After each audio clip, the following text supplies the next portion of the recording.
আসসালামু আলাইকুম। আমি doctor Abu Bakr Siddique, Monima homeo complex, Mohammadpur, Dhaka. আপনি কি পলিপসে আক্রান্ত?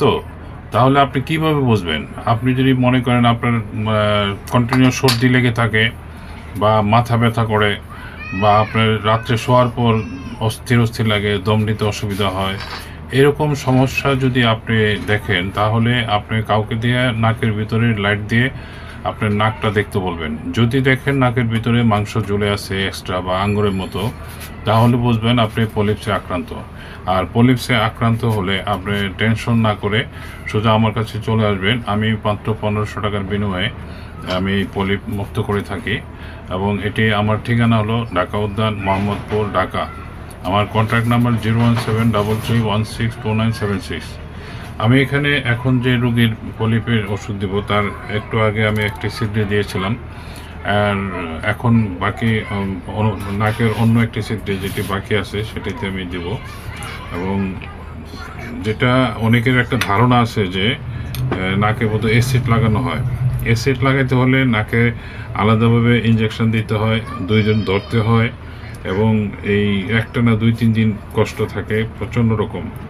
কিন্তু সেরকম না, এখন যে রোগী স্বাভাবিক আছে, এখন আমি মেডিসিন বাড়াচ্ছি এবং এটা নাকের অন্য সিডে দিয়ে দেবো। ঠিক আছে,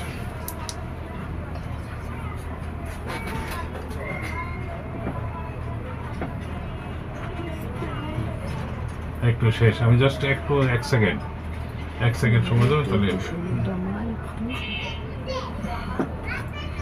এর আগে তো ডিস্টার্ব একটু ব্যথা হয়েছে, ব্যথার ওষুধ দিচ্ছি তো কমে যাবে। হ্যাঁ,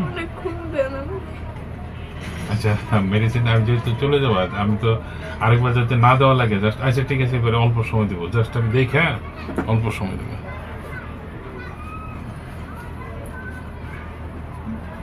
আস্তে আস্তে লাগাই দিব। অল্প সময় দাও একটু দাও। আবার আসতে হবে সেই কি মাদারীপুর তো অনেক দূর, তাই না? একটা সিটও বাকি রেখে লাভ কি? না দিলে তো আবার সারবো কেমনে? পাগল না, দাও একটু দাও। দিব না, আস্তে আস্তে লাগাই দিবে। একটি সিটে মেডিসিন দেওয়া হয়েছে, একটু কামড় মানে একটু ব্যথা লাগে, সেই ব্যথাটা আবার কয়েক মিনিট পরে কমে যায়, আর ব্যথার ওষুধ খেলে বাকিটা কমে যাবে।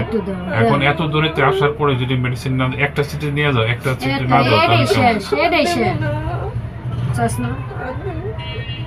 আচ্ছা ঠিক আছে, ওটা আর একটু রেস্ট নেওয়ার পরে একটু স্বাভাবিক হলো, ব্যথাটা তো কমলে পরে মধ্যে আমি আসি। হ্যাঁ ঠিক আছে।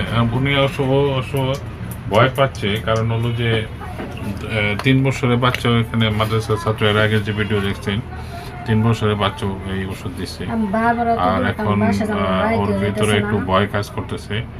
তো আপনাদের সুস্থতা কামনা করে এখানে শেষ করছি। আল্লাহ হাফিজ।